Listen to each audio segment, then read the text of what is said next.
A lot of soccer pundits all over Africa and the world were excited when 9 of the 10 teams that are representing Africa made it to the round of 32, and it was a very unfortunate one much later as the games of the round of 22 went down. Only 2 were able to progress into the round of 16. What went wrong with the teams? We're going to be talking about it on this week's episode of Sport Pizza. You could see that one of the things that actually affected the team is the fact that they conceded goals in the dying minutes of the game. And then what is actually wrong with time management as far as African football is concerned? We're going to be talking about it on this week's episode of the show, and we'll also be previewing the big cracker that will be going down between the Atlas Lions of Morocco hoisting the flag of Africa very high against the Le Blues of France. Of course, it's going to be a very explosive encounter. They say when 2 live elephants battles, it is the grass that suffers. And I'm sure the grass is going to suffer when both teams are slug it out there in the quarterfinal of the FIFA World Cup. These are one of the things we're going to be talking about on this week's episode of the show. We'll also look at some other transfer news. There's this unpleasant news for football Arsenal fans. One certain player who made impact last season has agreed personal terms with a club in Turkey, and of course he will be departing the North London in a matter of days. It's going to be a very exciting one today. I want to go on this short break, and when we come back I'll be introducing my strike partner to you. Do join us again.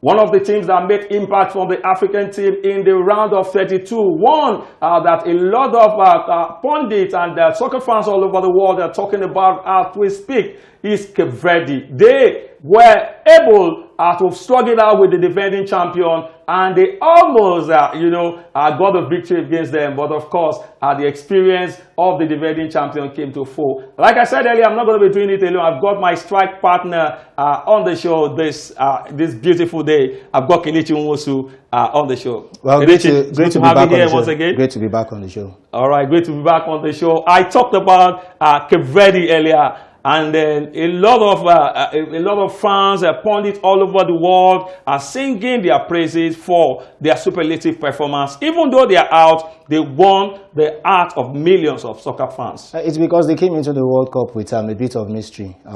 Mystery always appeals to somebody who likes a bit of adventure. It was going to be an adventure for them, but it was a favorable adventure eventually for Cape Verde. The mere fact that they played 4 games at the World Cup and did not lose those 4 games.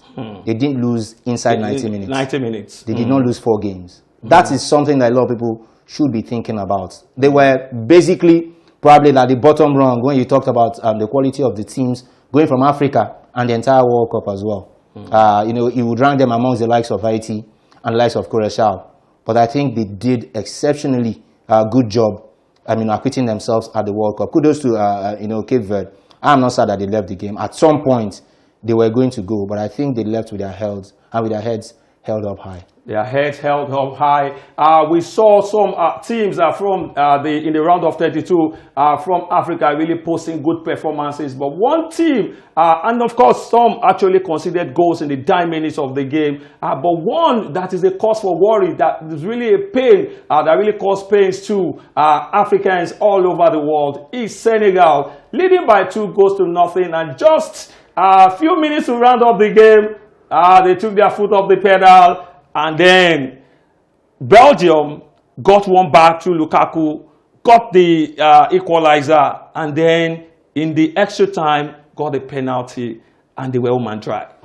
I think for Belgium, good one. They created a bit of history, latest equalizing goal, and also the latest winning goal in a FIFA competitive, FIFA World Cup game. They hold those records with the equalizer. I think the equalizer came just inside the injury time. Injury time. Then I think it was in the 124th minute. That was when the winning penalty, because we had to look at that challenge inside the Senegalese area. So for Belgium, good one, but for Senegal, a bit disappointing because you could tell we talked about them not being paid, them not having enough food supply. And I think there's also internal fighting within the team itself, because at the back end of that loss to Belgium, Pape Gueye, one of their most prominent players at the World Cup, actually came out to say he was, taking time off the national team until the current coaching staff leaves, the job. So for Senegal,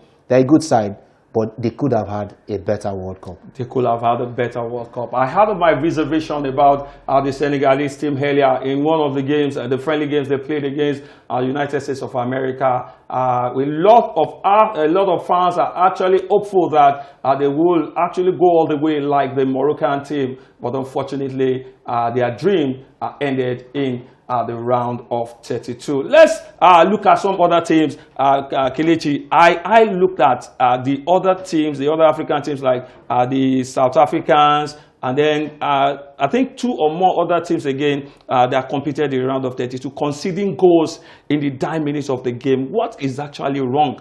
Because I remember the words of Rudy Garcia, the coach of Belgium.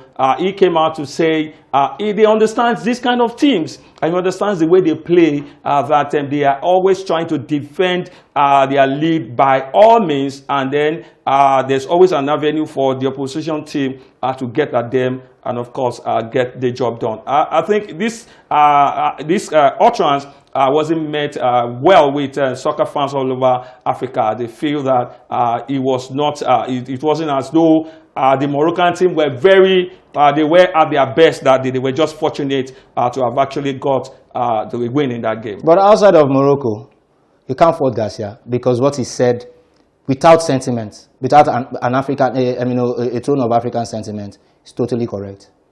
You look at the DR Congo against England. It was exactly the same thing. Same thing. Immediately, Belgium got one against Senegal. They went into panic mode, and the coach immediately. Yes, Okay. No, I'm talking about Belgium. I'm talking about Belgium now. I'm talking about Belgium and England as well. Okay. Because you were talking about the defensive aspect of games. Yeah. They were trying to hold on to that the 2-goal lead, but Belgium eventually equalized and won the game. So I have to say, if you were to look at it, not just for face value, if you look at it with what is the evidence on ground, African teams tend to defend a lot. And you can't fault what Garcia has said. And he said something that he knows what it takes to beat such teams. Because once you get one, they run into panic mode. You get another one. And when you get another one, it's possible that you are going to win the game from there on. For African teams, concentration is key at this level. At the World Cup level, concentration is very, very important. Probably the most important aspect of the game.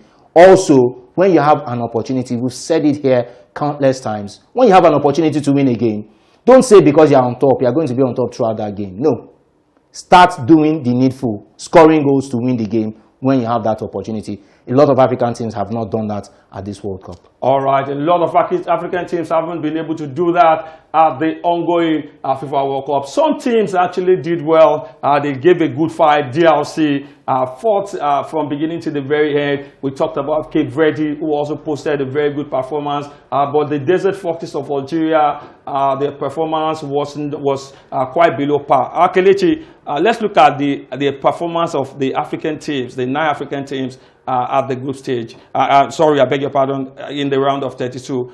Which team will you say disappointed you the most with the result they churned out? All of the African teams, save for Morocco and Cape Verde. Every other African team was... How about the Egyptian team? Totally disappointing. Egypt, I think, rode a bit of luck. They rode a bit of luck in Probably that because game. of the opposition? Or? Yeah, because of the quality of the opposition, they rode a bit of luck. Because it was a tougher, probably say like the Netherlands, because Morocco played the Netherlands. Yeah. And they went toe-to-toe. Toe-to-toe, yeah. Equalizing very late in that game and going ahead to win on penalties. If you were to be an opposition like the Netherlands, well, I can beat my chest and tell you that Egypt probably might not be where they are now. So for me, a lot of the African teams, and it also if you want to look at it technically as well, you have to look at the overview, transporting from the group stage. I looked at it, none of the African teams actually topped their group. 4 out of the 9 African teams came as the third best placed team. Loser, yeah. And save for Morocco that had 7 points, the other African teams, all of them had 4 points. Apart from Cape Verde, who actually qualified second in their group with 3 points. All right, so the best performance came from the Atlas Lions of Morocco. Yeah, by far, by a country mile, yes. Absolutely, they were absolutely dominant against one of the host nations, Canada. At the start of the game, it was looking like it was going to be a very tough one for the Moroccan national team, but of course, the quality in the team came to fore much later in the second half. I was a bit worried because the Canadian team came all out and they attacked the Moroccan team. It was the ball possession was on a high side on the part of the Canadians. And they also had about 2 shots on target within the first 20 minutes. The Moroccans soaked the pressure and then they unleashed. And don't forget, Canada were not playing at home. The first 3 games, they were playing at home. The vociferous fans were making a lot of noise. I, for one, well, kudos to Canada, but I don't think that the most technical team at this World Cup. Yo, they don't even have. Because I watched their 3 games. Yeah. And I think they were just riding on the fact that they were like hosts. The weakest among the 3 yes, nations. they were riding on the fact that they were hosts. And it came even against Bosnia and Herzegovina, which was their first game. They could have lost that game, even though I think it was balanced as well, because Bosnia were just slightly better defensively compared to Canada. So I am not surprised. And when they started running in the first half of that game, I know how Canada play. I've seen their games a lot. They like to, bamboozle you, but you can't run for, when you look at the weather, you can't run for 90 minutes. And against a top quality opposition like Morocco, there's no how you are going to have control of that game for 90 minutes. So I knew 5 minutes into the second, when I saw Morocco's first goal, I started laughing because I knew exactly what was going to happen. Morocco allowed the game play out a certain pattern in the first half. And in the first half, it was the first 20 minutes for Canada. The last part of that second half was basically Morocco getting back in the game and getting back their momentum. For Morocco, I think they did a thorough job. They showed you why they are top 5. They are inside the top 5. That's what I think 6 now. They're actually 6 now. They're top 6 now. The difference in gap was evident. Yeah, very, very evident. And then we look at the Atlas Lions team from the last World Cup. They got into the semi-final against all expectation, and then they came fourth at the end. And they have not stopped. They continue from where they stopped, putting on superlative performances at the ongoing FIFA World Cup. Let me ask you, Kelechi, is it right to say the Atlas Lions of Morocco are the #1 team, no doubt, undoubtedly, in Africa as we speak? Yeah, they are. Because, they are going to football. I love football for one thing. Football rewards results. And they look like they are miles above the rest of African teams. Football rewards results. That is what it does. Absolutely. And Morocco have shown the results that you need to be in that kind of discussion. You have to discuss Morocco in that breadth. But don't forget, global football is slightly different from African football. Because at the last Nations Cup, you could see that even against some of the smallest teams, Morocco struggled, because African football has its own dynamics. Absolutely. But on the global stage, Morocco is Africa's #1 team. And if they keep at it, because a lot of the players are still young. Wadi, for example, is just 18. You have Unai, who scored twice against Canada. These are players at the height of their game, and they still have age on their side. If they continue in this stead, and management-wise, they stay 100%, they're going to be there for a long time. Our heart and our soul is with the Atlas Lions of Morocco. We hope they will get the job done against the Les Bleus of France. I also, no doubt about it, Michael Olise has the Nigerian roots, and one of my favorite players also is Kylian Mbappe. We hope they don't come to party in that game. Let's quickly go on this short break, and when we come back, the show will continue. Do join us again.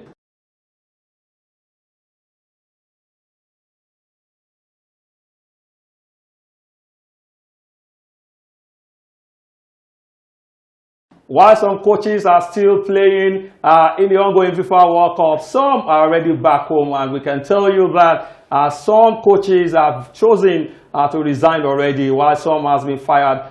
Coaches like Lamrochi from the Tunisian team was sacked right there at the FIFA World Cup, and then we have coaches like Ronald Koeman, who chose to resign when the team eventually couldn't make it beyond the round of 32.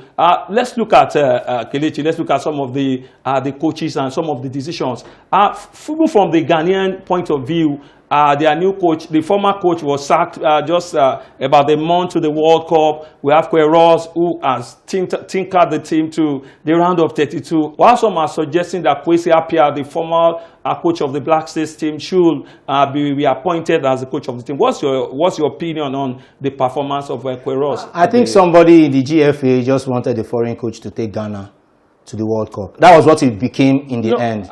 Okay, because results did not improve under Amino Queiroz, the Portuguese coach, and he is notorious for being ultra defensive.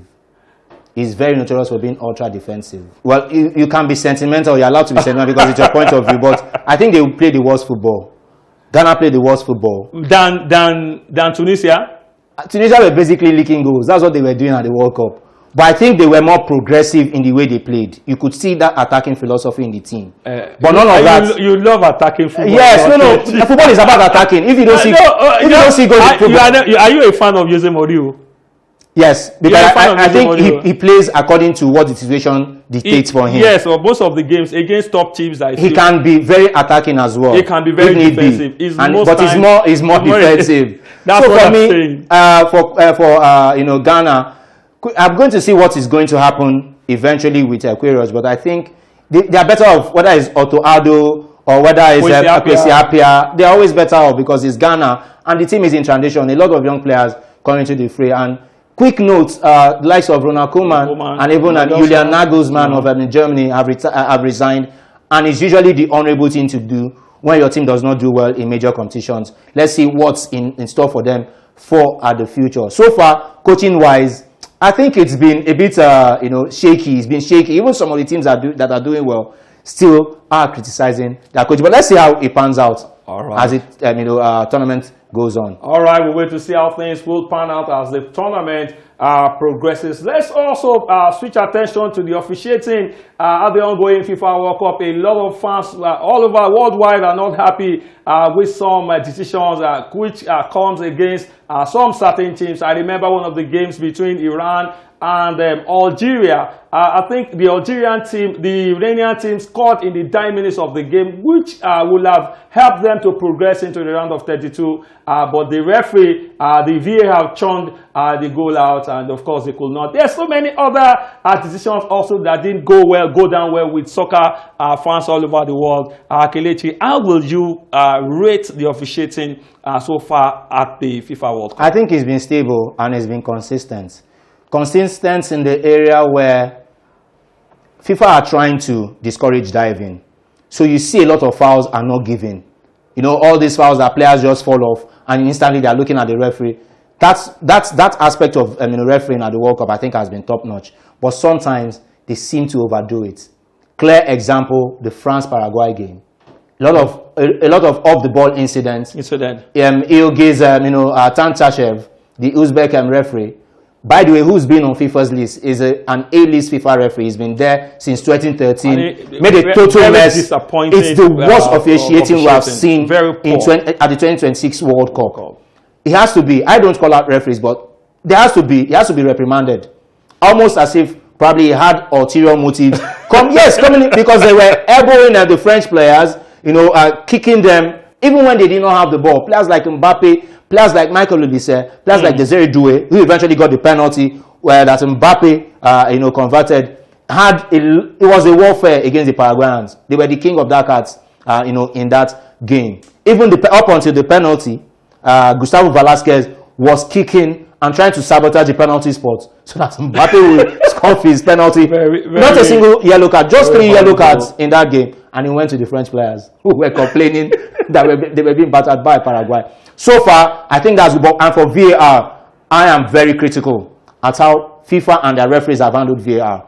Some incidents, Harry Kane, for example, I remember the entirety of the analysts were saying Harry Kane initiated contact and he was already falling over. Are you talking about the game between Ghana and between the DR Congo and England? That was a sore spot. I saw the goalkeeper's hands clip Harry Kane. How That about should the have been a penalty claim for Belgium? Ghana?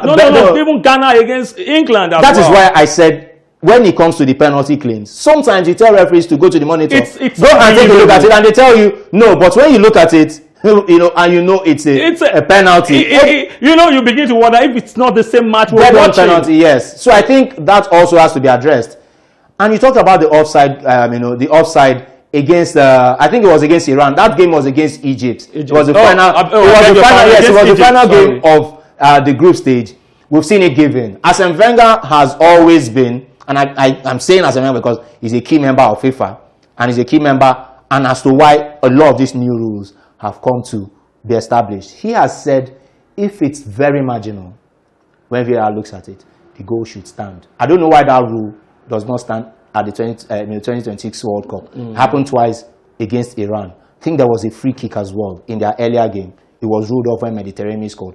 It was marginally offside as well. I think marginal offside should be considered, just like Arsene Wenger has said. They should be considered and be given as goals if the margins are very, very tiny. All right, away from that, let's quickly give you this news that Besiktas has agreed a 20 million euros deal with Arsenal for the signature of Leandro Trossard. That's about 17.1 million pounds. And I tell you, a lot of Arsenal fans would not be happy about this, looking at what Leandro Trossard brings to the table with even his performance at the last EPL campaign. I think is not a very good one. I have an Arsenal fan here, and he will give me his opinion about the deal.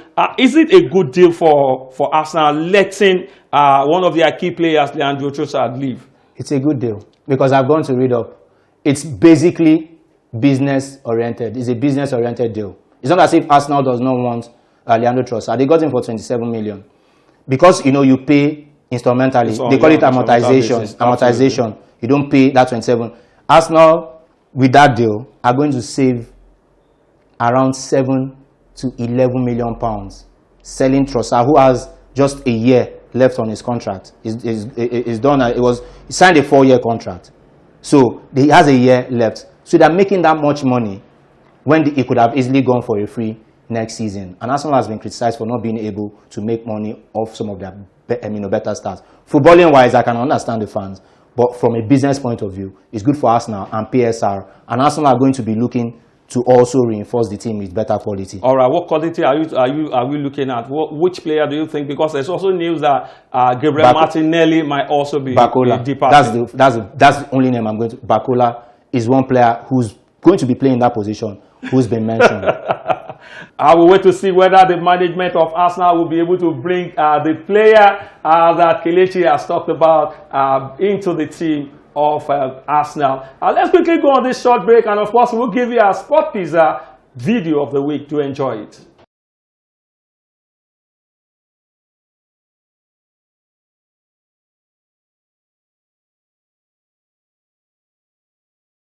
All right, this is the much we can take on this week's episode of the show. Join us next week for a bigger and a bumper edition of the team. I want to thank my strike partner, my colleague Kelechi, for always giving us those superlative analysis. I love doing it. Let me quickly ask you, France versus Morocco.